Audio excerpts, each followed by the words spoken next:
The front door opened so quietly that the house itself did not seem to notice.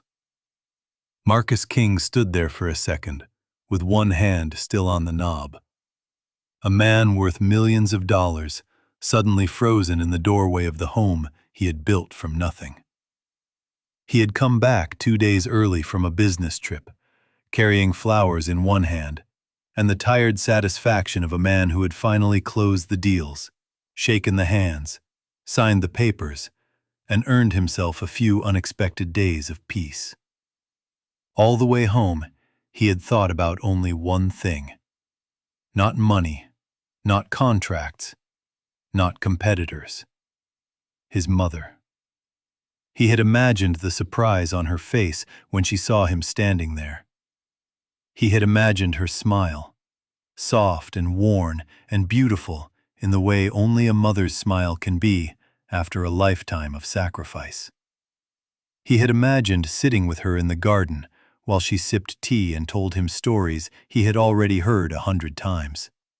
Stories he never got tired of hearing because they came from the woman who had held his whole life together with nothing but prayer, work, and love.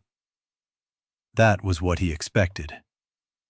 What he found instead would tear the mask off his marriage, crack his heart wide open, and force him to look at a truth so ugly that once he saw it, he could never unsee it.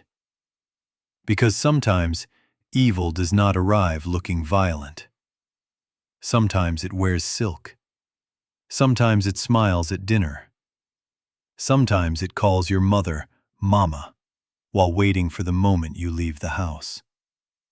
Marcus stepped inside and heard voices from deeper in the home. Women laughing, the delicate clink of silverware, the warm hum of people enjoying themselves. For a moment, he thought Vanessa must have forgotten to mention she was hosting lunch. That was fine. He would say hello, then go find his mother. But then he heard another sound. A small voice. An old voice. His mother's voice. Not speaking in comfort, not laughing. Just one quiet, careful little, "Excuse me." The kind people say when they are trying not to disturb anyone. The kind people use when they have already learned that their presence is not welcome. And in that instant, before he had seen a single thing, something cold moved through him. If stories like this move you, go ahead and like the video and subscribe to the channel. Because some stories are not just meant to entertain us. They are meant to wake us up. And this one will stay with you long after it ends. Marcus King was the kind of man people pointed at when they talked about success. He owned a construction company that raised office towers and shopping centers out of raw ground. He owned a transportation business with trucks moving day and night across the state. He had recently invested in technology, and people in that world had started saying his name with the kind of respect that opens doors before you even touch them. Bank managers answered on the first ring. Politicians shook his hand with both of theirs. Investors listened when he spoke. But Marcus had not been born into wealth. He had been born into thin walls, cold pipes, unpaid bills, and the kind of poverty that leaves a smell in your memory long after you escape it. He grew up in a cramped 2-room apartment on the east side of the city, in a building so old it groaned in winter and sweated in summer. There was one window that brought in real sunlight, and even that one faced the blank gray wall of another building. If you stood there long enough, it felt like the world ended in concrete. He grew up in that apartment with one person beside him, his mother, Evelyn. His father died when Marcus was 6 years old. Sudden illness, no warning, no time to prepare. One week there was still a father in the home, coughing and trying to smile through the pain.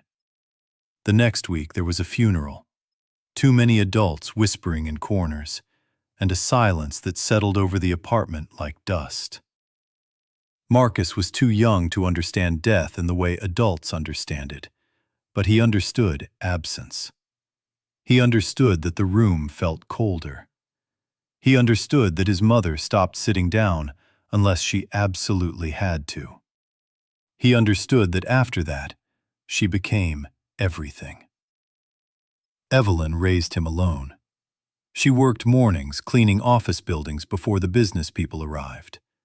She mopped floors that other people would walk across without ever wondering who had bent over them before sunrise. She emptied trash cans, scrubbed toilets, wiped fingerprints off glass doors, and moved through expensive lobbies while no one looked directly at her. In the evenings, she worked at a small restaurant, cooking, serving, washing, carrying, smiling when she had to, swallowing the kind of tiredness that lives in the bones. And at night, when most people slept, she sat under the small yellow kitchen light and did sewing jobs for neighbors. Hemming pants, fixing zippers, mending school uniforms. Taking whatever came because every extra dollar meant rent, groceries, or school fees. Sometimes Marcus woke in the middle of the night and saw the strip of light under the kitchen door. He would climb out of bed and look through the crack. There she would be, shoulders bent, hands moving carefully through the cloth, lips whispering numbers or prayers. He never interrupted her. Even as a child, he understood that the light under that door meant one thing. His mother was fighting for him. Every single night, she was fighting for him. Marcus was not the smartest student in school, at least not in the effortless way teachers admired. But what he lacked in natural ease, he made up for in stubborn determination. While other boys spent their afternoons playing in the street, Marcus went to the public library. He read books about money, business, investing, leadership, real estate, and companies he had never seen but intended one day to understand. He studied the habits of successful men the way some children study comic books. He asked questions that made teachers pause. He did not dream casually. He planned in silence. When he was 14, his best friend Danny saw him reading a thick book about investing while they walked home from school and laughed out loud. "Man, why are you always reading stuff like that?" Danny asked. "That's the most boring thing I've ever seen." Marcus did not even look up right away. "Because I'm going to be rich one day." Danny laughed harder. "Your mom is sewing people's pants at midnight, and you're talking like some Wall Street guy." Marcus finally closed the book and looked at him. Not angry, not embarrassed, just certain. "I know," he said. "That's exactly why." Danny stopped laughing. There was something in Marcus's face that boys their age were not supposed to have yet.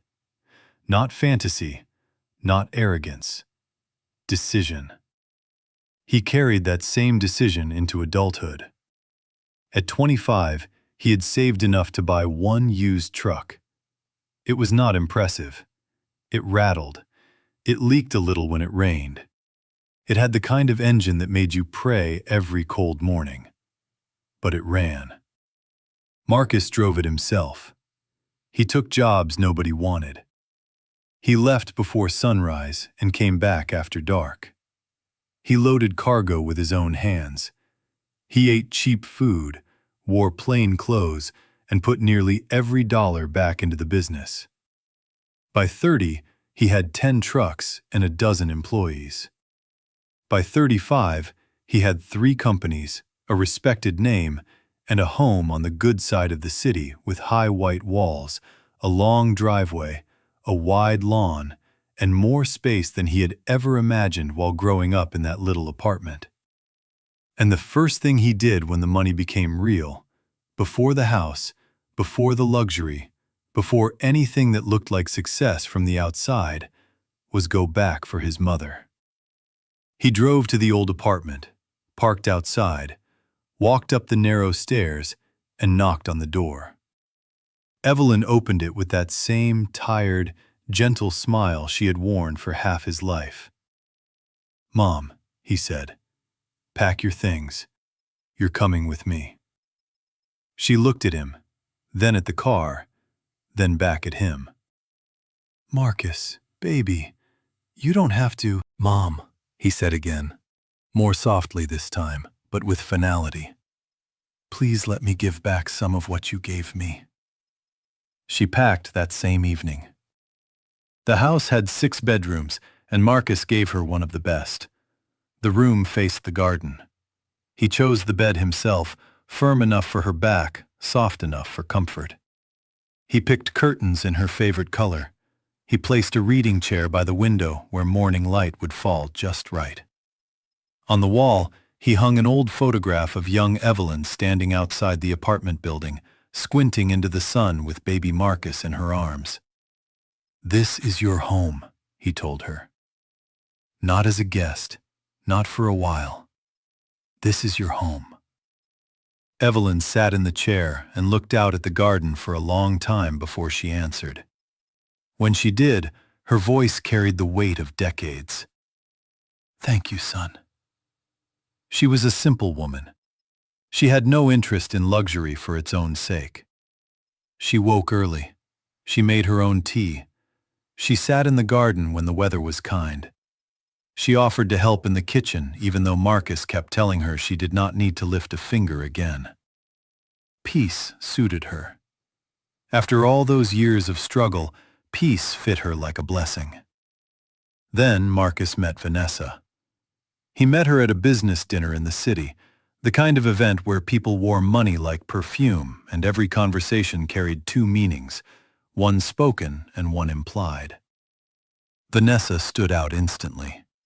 She was elegant, polished, magnetic. Tall, smooth, dark skin, perfect posture. A dress that looked simple until you noticed how carefully expensive it was. But it was not just beauty. It was presence. When she spoke, people leaned toward her. Marcus was not easily distracted, especially not at business events. But that night, he crossed the room and introduced himself. They talked for hours. Vanessa was smart. She had traveled. She knew how to move through rooms full of powerful people and make each one feel specially seen. She could talk about art, city politics, business trends, and charity galas with equal ease. She asked Marcus questions that showed she understood more than surface-level success. She listened closely. She laughed at the right moments. And when he told her he had built everything from one truck, she looked at him with what seemed like genuine admiration. "That's rare," she said. Marcus, a man not easily fed by praise, felt strangely pleased by that. They dated for a year. He introduced her to Evelyn early, and Vanessa was exactly what any son would have wanted to see. She brought little gifts. She asked about Marcus's childhood. She listened to Evelyn's stories with apparent warmth. She called her Mama, and said it with easy affection. Evelyn, who did not trust quickly, found herself relaxing around her. One evening, after Vanessa left, Evelyn said quietly, "She seems like a good woman." Marcus smiled. "I think so too." They married the next summer. It was a beautiful wedding. Flowers everywhere. Guests from every level of the city's social ladder. Vanessa looked radiant. Marcus stood at the front in his suit and thought that maybe, after all the years of grinding and climbing and worrying, life had finally settled into place. In the photographs from that day, they looked like 2 people standing exactly where they were supposed to be. After the wedding, Vanessa moved into the house, and at first everything looked perfect. She redecorated the front sitting room. She hosted dinners beautifully. She joined social groups and charity circles. She hired a personal assistant named Claire to help manage her calendar and appearances. When Marcus traveled, as he often did for work, he called home each night. "How's Mom?" he would ask. "Wonderful," Vanessa always said. "We had tea together. She told me stories. She's doing great." Marcus believed her. Why wouldn't he? He had no idea the house had two faces. When Marcus was home, Vanessa was flawless. She was attentive, affectionate, patient. She brought Evelyn tea. She offered her arm when she stood. She listened to old stories as if hearing them for the first time. Marcus saw all of it and felt a deep peace. He thought his mother was safe. But the moment his car left the driveway and the gate clicked shut, something changed. Vanessa's warmth vanished. Her voice lost all softness. She stopped saying, "Mama." She stopped offering tea. She stopped pretending to care. At first, it came as distance, short answers, cold looks, the small daily cruelties that are easy to deny if you are the one suffering them. Evelyn noticed, of course. But Evelyn had spent her whole life enduring. She told herself Vanessa was stressed, busy, young. She made excuses because decent people often do that for cruel people. Then the cruelty deepened. The first time it happened openly, Evelyn was in the kitchen making herself a small lunch. Marcus had been gone 2 days. Vanessa entered in heels and a blazer, dressed to go out, and looked at Evelyn as if she were something unpleasant left on the counter. "What are you doing in here?" Vanessa asked. "Just making a little lunch, dear," Evelyn said gently. "This is not your kitchen." Evelyn looked up, startled. "I beg your pardon?" Vanessa stepped closer, calm in the way dangerous people often are when they know they hold power. "You heard me. This house belongs to my husband, and by extension to me. You are here because he allows it. Do not mistake that for ownership." "I am Marcus's mother," Evelyn said very quietly. The slap came so fast she did not even see the hand. The sound cracked across the kitchen. Evelyn staggered a little, one hand flying to her cheek, eyes filling instantly with tears from shock more than pain. Vanessa did not apologize. She did not even look ashamed. "Don't ever speak back to me again," she said. "And if you try to tell Marcus, it will be the last time you enjoy hearing his voice." Then she picked up her bag and walked out. Evelyn stood there for a long time with bread on the counter and a knife still in her hand. Then she sat down and cried into her palm, the way women cry when they have spent a lifetime learning not to burden anyone with their pain. After that, it was never only words. When Marcus called in the evenings, Evelyn smiled into the phone and said she was fine. She asked about his meetings. She laughed when she needed to. She hid the truth because she could not bear the thought of forcing her son to choose between his wife and his mother. She had sacrificed too much to become the reason his home broke apart. So she said nothing. Vanessa quickly realized she would say nothing. That made her bolder. When Vanessa had guests, Evelyn was told to stay in her room. Some days she was made to wait for food until everyone else had eaten. One evening, she opened her bedroom door and found a plate on the floor outside, like scraps for an animal. Cold leftovers and stale bread. She took it inside, sat on the edge of the bed, and ate in silence beneath the photograph of herself holding baby Marcus. In colder months, somehow her side of the house was always colder than the rest. Items she liked from the grocery list quietly stopped appearing. Her world inside that home got smaller and smaller until she began to feel as if she were fading inside it. And the threats kept coming. "If you say a word to Marcus, I'll have you moved to a care facility," Vanessa told her one evening, standing in the bedroom doorway with folded arms. "I've already looked into one. He won't argue with me."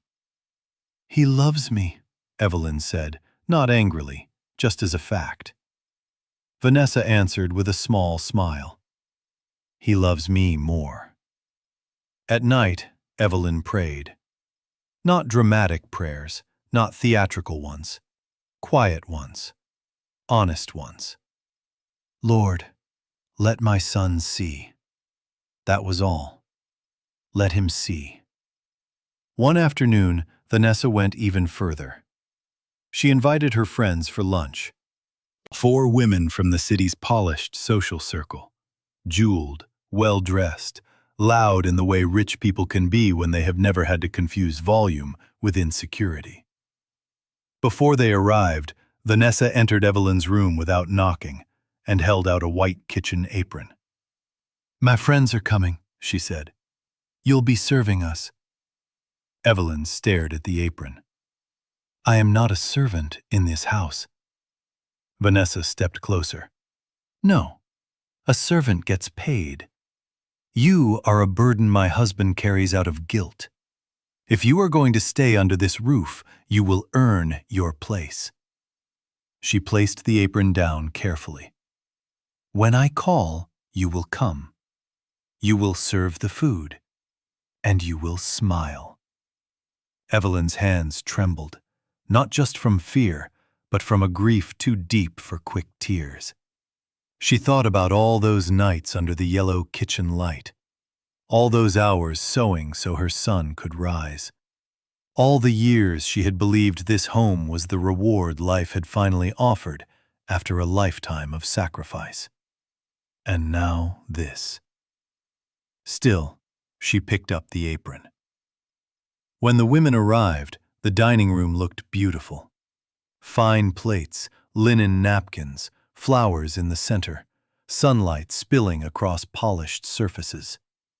Vanessa sat at the head of the table, dazzling in her role. Then she called for Evelyn. Evelyn entered carrying a tray, moving slowly but carefully. She wore the white apron. Her face was still. Her eyes stayed lowered. She served soup, bread, then water. Each time she turned to leave, Vanessa found another reason to call her back. More water. More bread. Clear these plates. Bring the fruit. The women noticed. 1 or 2 looked uncomfortable. Most did not object. That is the thing about cruelty in elegant rooms. So many people see it and decide silence is the cost of staying comfortable. Then Vanessa began to joke. Lightly, casually, cruelly. She told her friends Marcus had grown up the kind of poor that doesn't wash off easily. She laughed that Evelyn still did not know how to behave in a house like this. She said she had spent months teaching her basic standards. One woman laughed and said, "At least she's useful." And everyone at that table who laughed became part of the wound. In the kitchen, Evelyn heard every word through the half-open door. She stood motionless, staring at the wall, and felt something deeper than sadness settle inside her. Not even humiliation. Something heavier. Erasure. Then the front door opened. Marcus came home early. He had flowers in one hand and his jacket over the other arm. He stepped into the hallway, heard the voices, and moved toward the dining room. Through the partly open door, he saw the table first. Then the women. Then Vanessa. And then he saw his mother. Old hands gripping a tray. White apron tied around her waist. Eyes lowered. Moving not like a mother in her son's home, but like a woman who had been trained to make herself small. Marcus did not walk in. He stood in the hallway and watched, long enough to understand that what he was seeing was not one bad moment. It was a system, a routine. a humiliation too practiced to be accidental. Then he heard Vanessa say, "Careful with that tray.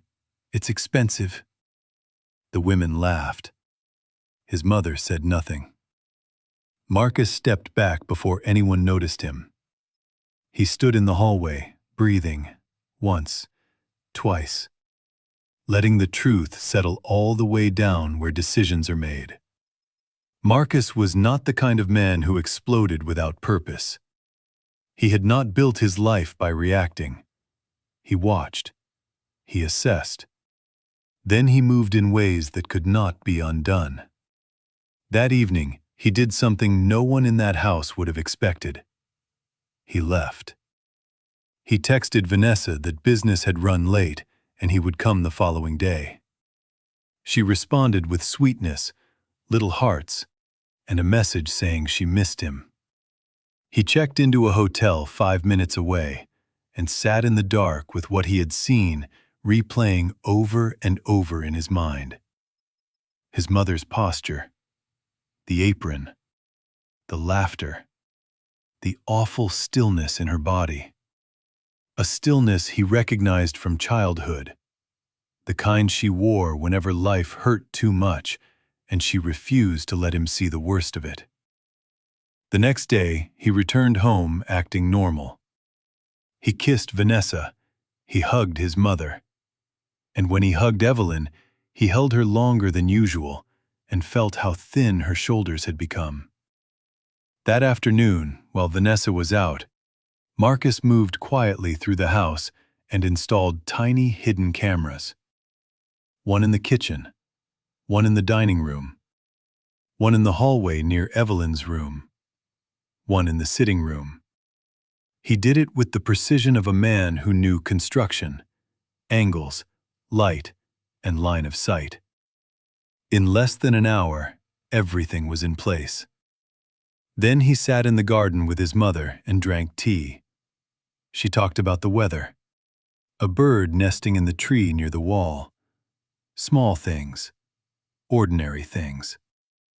At one point she laughed, a real laugh, and Marcus nearly broke all over again, hearing how much of her had disappeared before that sound returned. Then he left town again. 4 days later, alone in a hotel room, Marcus opened the recordings. The first day showed almost nothing. Routine movements, doors opening and closing. Evelyn moving slowly through the house. Vanessa leaving and returning. On the second day, the kitchen camera caught the morning exchange about a cup left in the sink overnight. It began small and ended with Vanessa telling Evelyn that the only reason she remained in the house was because Marcus had a soft heart, and that when that softness ran out, Evelyn would be left with nothing. Evelyn answered quietly, "I always had my son." Vanessa laughed. Watching from the hotel, Marcus paused the footage and stood at the window with one hand pressed flat against the glass, until the pressure in his chest became something he could physically contain. Then he went back and kept watching. The third day was worse. Evelyn asked if she could sit in the sitting room because the light in her bedroom was giving her a headache. Vanessa, surrounded by papers, barely looked up before saying, "Sit on the floor. The furniture is new." There was a silence after that line, so long it seemed to bleed out of the screen. Evelyn turned and went back to her room. Marcus cried then. Not loudly, not helplessly, but genuinely, deeply. The kind of tears a grown man sheds only when something sacred has been violated. When the footage ended, he called his lawyer. No shouting, no warning, no emotional confrontation in private where Vanessa could twist, cry, explain, or manipulate. Marcus wanted clarity. He wanted witnesses. He wanted the mask ripped off in front of the same kind of audience Vanessa had used to build her image. So he planned a dinner, a big one. He told Vanessa he wanted to host friends, business partners, members of her social circle. He praised her hosting skills. He said he wanted everyone to see how beautifully she managed the house. Vanessa lit up exactly the way he knew she would. This was her stage. She spent 2 weeks preparing. Flowers from the best florist, a catered menu, crystal glasses, candles, seating charts, new dress, extra staff. She floated through those days, glowing with the anticipation of admiration. She believed this dinner would elevate her further. She believed, right up until the last moment, that she was the woman everyone would envy. The night arrived. The house looked perfect. Lights warm in every room, soft music moving through the air, guests arriving in expensive shoes and polished smiles. Marcus's business associates, their wives, Vanessa's circle of friends, a local journalist, a city official and his wife, people who mattered in the social ecosystem Vanessa cherished. And Evelyn sat at the table, not hidden away, not in her room, not in an apron, at the table. Marcus had personally placed her seat there and told her gently but firmly that tonight she would sit as family. Vanessa saw it, and for one split second, something ugly flashed through her face. Then she covered it, as she always did. Dinner began. Marcus played the perfect host. Warm, charming, relaxed.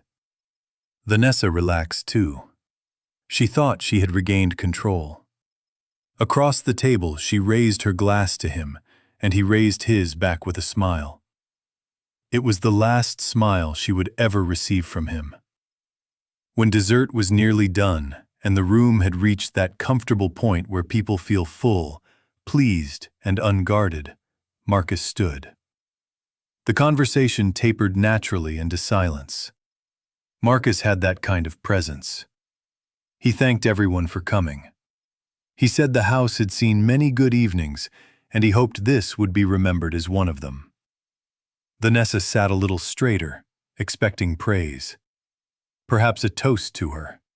Maybe even an announcement. Instead, Marcus reached into his jacket and pulled out a remote. The television screen on the wall came to life. The first sound the room heard was Vanessa's voice. Clear, cold, undeniable. The only reason you are still in this house is because your son has a soft heart. The room froze. On the screen was the kitchen, Evelyn at the counter, Vanessa in her robe, stripped of every polished performance. Her words spilled into the room one by one like poison finally uncorked. Next came the sitting room clip. Sit on the floor. Someone gasped. Then the bedroom hallway. If you tell Marcus, I'll have you moved to a care home. Then the lunch footage. Vanessa laughing with her friends while Evelyn served in the apron. The jokes about poverty, the mockery, the line about being useful, the laughter that sounded so harmless in the moment and so monstrous when replayed in truth. And then the final clip. Nighttime. Hallway dim and quiet. Evelyn stepping out in her nightgown to retrieve her Bible from the little hall table where she had been forced to leave it. Vanessa appearing from the darkness, taking it from her hands, putting it away, telling her to get back in her room and not come out again. Evelyn standing there in the dark after Vanessa walked away. And then, barely above a whisper, 2 broken words. Lord, please. The screen went black. The silence in the room was no longer social silence. It was the kind that falls after revelation, after judgment, after people realize they have just witnessed something they will never forget. If this part of the story is hitting you in the chest, take a second right now to like the video and subscribe. And more than that, let this story remind you to really look at the people around you. Sometimes the strongest people are carrying pain so quietly that nobody notices until it's almost too late. Vanessa had gone pale. The color had left her face so completely she looked almost unreal. Her wineglass was still in her hand, though she no longer seemed aware of it. Marcus looked at the room, then at his mother. "The woman in that footage," he said, his voice calm and steady, "is my mother, Evelyn King. She raised me alone. She worked herself to the bone so I could have a future. She went without so I wouldn't have to. She is the reason I am standing here tonight. The reason any of you know my name." His eyes moved to Evelyn. She was sitting very still, tears rolling silently down her face. Quiet tears. The kind she had perfected over a lifetime. "Mom," Marcus said, and his voice cracked on that one word.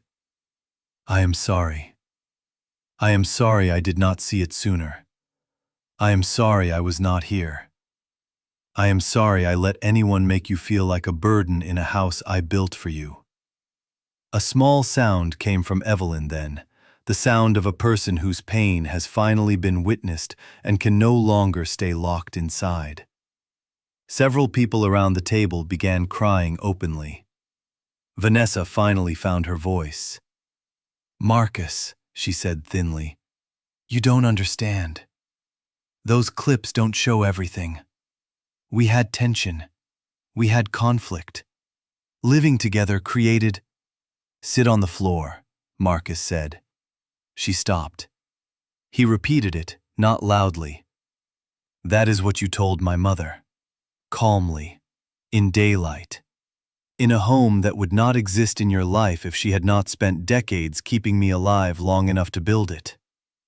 Vanessa tried again, but the room itself had turned away from her. There was no stage left. No admiration left to stand on. Marcus placed an envelope on the table in front of her. "The divorce papers were filed 3 days ago," he said. "Your access to household accounts has been revoked. Claire has been notified. You have 2 weeks to make arrangements." Vanessa stared at the envelope as if it had appeared by magic. "2 weeks?" she whispered. "I'm being generous." Then Marcus walked to his mother, pulled out the chair beside her, and sat down. He took her small, trembling hand in both of his and held it in full view of everyone in that room. "I've got you now, Mom," he said softly. "I've got you now." For a long moment, no one moved. Then one of Vanessa's own friends rose from the table in tears, came to Evelyn, and apologized for laughing that day at lunch. Another guest left without a word, face burning with shame. A city official looked at Vanessa and said quietly that he would rather lose everything than allow anyone to treat his own mother that way. One by one, the room emptied, leaving behind only candlelight, flowers, and the wreckage of a carefully constructed lie. Vanessa sat alone at her end of the table. All the glamour remained. The dress, the flowers, the polished silver, the expensive wine, the perfect lighting. And none of it could save her. She had built her life on appearance. But appearance is the weakest material in the world once truth arrives. She left before sunrise. No note, no speech, no final attempt at performance. Just the faint sound of a car and the gate closing in the dark. Marcus heard it from his room and did not move. In the morning, the silence in the house felt different, clean, honest. Like a room after a storm, when the air is still broken, but breathable again. He made breakfast himself. Toast, tea with 1 sugar, the way his mother liked it. He carried the tray upstairs and knocked on her door. "Come in," Evelyn said. She was already awake, sitting in her chair by the window with the morning light resting gently across her face.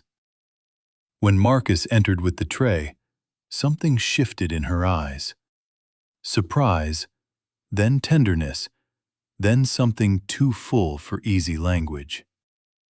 He set the tray down and sat near her, close, like he used to sit when he was a little boy who just needed to be near his mother to feel safe. For a minute, neither of them spoke. Outside, a bird sang in the tree by the wall. Finally, Marcus asked, "How are your knees?" Evelyn blinked, then laughed. A small, real laugh. "That's what you want to ask me?" "It's what I should have been asking all along," he said. She looked at him for a long time, then lifted her hand and touched his cheek the way mothers do even when their sons are grown men. "I prayed every night," she said softly. "I asked God to let you see." Marcus leaned into her hand just slightly. "I know, Mom." She shook her head when he started to apologize again. "You saw," she said. "That's what matters. You saw." And in the weeks that followed, the house slowly became what it had always been meant to be. Not in a dramatic way, not all at once, but steadily. Evelyn came back to herself. She moved through the house without fear. She sat in the main sitting room in the evenings. She ate at the dining table instead of in silence behind a closed bedroom door. She made tea in the kitchen when she wanted. Some mornings she cooked because she felt like it. And Marcus would walk in smiling at the smell and teasing her that retirement had clearly failed. He changed his schedule, too. He traveled less, came home earlier, took fewer meetings that pulled him away for too long. He sat with her in the garden over coffee and tea and listened to stories he had once been too busy to fully hear. Stories about his father, about the old apartment, about neighbors long gone, about all the little invisible choices that had shaped his life before he was old enough to recognize them. He asked her every day how she was, and this time he listened closely enough to hear the real answer. Some wounds do not heal all at once. Humiliation leaves marks people cannot always see. There were days Evelyn went quiet for reasons she could not explain. Days a sudden sound or memory made her retreat into herself. Marcus never rushed her through those moments. He sat with her through them. He learned that love is not proven by grand gestures alone. Sometimes it is proven by staying, by noticing, by not looking away. He had spent years believing success meant giving his mother comfort. Now he understood it also meant giving her safety. One afternoon, they sat together in the garden and watched sunlight move slowly across the grass. Evelyn had her tea. Marcus had his coffee. For a while, they said nothing. Then Evelyn smiled to herself. "What is it?" Marcus asked. "I was just thinking," she said. "All those years in that little apartment, I used to pray that one day you would have a peaceful life.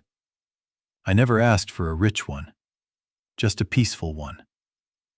Marcus looked at her and smiled sadly. "I had to learn the difference." She nodded. "A lot of people do." The divorce moved forward quickly. Vanessa had built too much of her identity around image to want a public fight with evidence hanging over her head. She took what dignity she could salvage and disappeared from the circles where the story had spread. People remembered. People always do when a fall comes from such height. But Marcus was no longer interested in what happened to Vanessa. His attention had returned where it should have been all along, to the woman who had held her life together with thread, prayer, and exhaustion until he was strong enough to build something better. One evening, weeks later, Marcus found Evelyn in the hallway, standing beneath the old photograph of herself holding him as a baby. She was looking at it with tears in her eyes, though these were different tears now. Softer ones. "What are you thinking about?" he asked. She smiled without looking away from the picture. That little boy had no idea what he would become. Marcus stepped beside her. Neither did his mother. She turned to him then. "Oh no, I knew exactly what you would become." He laughed. "A millionaire?" She shook her head. "A man who would come back." That answer hit him harder than praise ever could, because that was the deepest fear buried inside every child who grows up watching a parent suffer for them. That one day, success will pull them so far from where they came from that they will forget who paid the price. Marcus had come close to that kind of blindness. Not out of cruelty, out of busyness, out of trust misplaced, out of believing that love expressed through money was enough. But he had come back, and for Evelyn, that mattered more than the house, the companies, the money, or the city knowing his name. Time softened the sharpest edges of what had happened, but it did not erase the lesson. In that house, people started speaking more honestly. Staff stayed longer because the atmosphere changed. Laughter returned, real laughter this time, the kind that doesn't depend on someone else being made smaller. Evelyn planted flowers near the garden wall. Marcus helped her on weekends, sleeves rolled up, hands in the dirt, looking less like a millionaire and more like the little boy who used to sit under the kitchen light watching his mother sew. Sometimes, when dusk came and the first shadows stretched across the lawn, Marcus would look toward the upstairs window of her room and remember the image from that hidden camera. His mother in the dark hallway, empty-handed, whispering, "Lord, please." He never forgot it. And maybe that was good, because some memories are not meant to be healed over completely. Some are meant to remain sharp enough to keep us awake, sharp enough to remind us what neglect looks like, what hidden suffering sounds like, and how easily evil grows when decent people assume everything is fine because the house is beautiful from the outside. Marcus began doing something else, too. Whenever he visited old friends, business partners, or people in his circle who still had parents living with them, he would ask simple questions in a tone so casual most of them never knew how serious he was being. "How's your mom really doing? Your dad eating okay? Who spends time with them when you're gone?" At first, people laughed it off. Then they noticed he meant it. And little by little, without speeches or grand announcements, Marcus became the kind of man who paid attention in places other people overlooked. The kind of man who knew that abuse often survives behind luxury more easily than behind poverty, because wealth gives people better curtains to hide behind. As for Evelyn, she never demanded apologies from the world. That was not her way. She accepted the sincere ones offered to her, but she did not live in bitterness. She had survived too much to hand the rest of her life over to resentment. She preferred sunlight, tea, scripture, birdsong, and the comfort of being able to walk from one room to another without fear. One afternoon, Patricia, the woman who had cried first at the dinner, came to visit alone. She sat with Evelyn in the garden and apologized again, properly this time, without excuses. She said she had replayed that lunch in her mind 100 times and hated who she had been in that room. Evelyn listened, then took her hand and said something Patricia would later tell other people for the rest of her life. Silence is a heavy thing to carry, but once you know better, you don't have to carry it the same way. Patricia cried all over again. That was Evelyn. Even in pain, she still found language that set other people free. Months later, on a warm evening, Marcus asked his mother something he had been afraid to ask. "Why didn't you tell me?" Evelyn looked down into her tea for a moment before answering. "Because you were happy," she said. "And because I knew if you saw it, really saw it, something would end." Marcus swallowed hard. "It should have ended sooner." "Maybe," she said. "But children never stop trying to protect what they love, even when they are grown." He understood then that silence had not come from weakness. It had come from love. Misguided, perhaps. Costly, yes. But love all the same. That realization changed him even more than the footage had. Because once you understand how much pain a good person can hide in order to protect others, you stop taking calm faces at face value. You listen deeper. You ask better questions. You learn that dignity and suffering can sit in the same chair and never announce themselves. Years from now, people would still remember the dinner where Marcus exposed Vanessa. Society people would repeat it in lowered voices, half in shock and half in fascination, because the powerful always become stories once their private truth goes public. But that was never the real story. The real story was not the humiliation of Vanessa. It was the quiet endurance of Evelyn. It was the little apartment with one sun-starved window. It was the yellow kitchen light glowing under the door after midnight. It was the mother sewing with aching hands. It was the boy watching and deciding he would rise. It was the man returning home with flowers. It was the moment he finally saw. And if there is anything this story asks of us, it is not just outrage at cruelty. It is attention. Real attention. The kind that notices when someone has gone too quiet. The kind that asks one more question instead of accepting, "I'm fine." The kind that remembers the people who made our comfort possible. If you're still here, subscribe and stay with us for more stories like this. Because the people who love the hardest are often the ones the world overlooks the longest. And if this story made you think of your mother, your grandmother, or anyone who carried more than they ever said out loud, hold that thought close. Those people are rare, and they deserve to be honored while they can still hear it. One evening, just before sunset, Marcus and Evelyn sat side by side in the garden again. The air was warm. The flowers near the wall had begun to bloom. Somewhere in the tree above them, the bird Evelyn loved was singing. Marcus looked at his mother and asked, "Are you happy?" Evelyn did not answer right away. She watched the light for a moment, then leaned back and smiled the kind of smile that comes only after surviving something and stepping fully back into your own life. "Yes," she said. "I'm home." And for the first time in a very long time, Marcus believed it.